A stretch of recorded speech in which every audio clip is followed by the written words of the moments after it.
šobrīd atrodos Wintertonu pasākumā. Kā tradicionāli šai pusītē parāda to pusi. Šeit ir retro datori, datorspēle. Uzlīnītes var nopirkt, var kaut ko vēl izgatavot.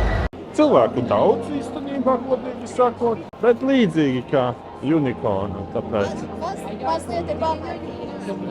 Šeit fonā bija arī azartspēļu vietiņa.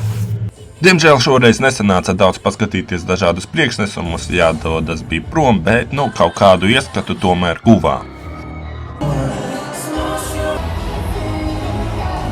Pēc tam arī Francijas korejietis mēģināja kaut ko runāt latviski. Esmu iecājos. Tie, kas nebija aizņemti ar korejiešu popa un cosplayu skatīšanos, varēja apmeklēt arī kaut ko citu. Dažādi datori, 1200 normāli cena, kas tā, zolīdi. Godīgi sakot, nekas daudz nav mainījies.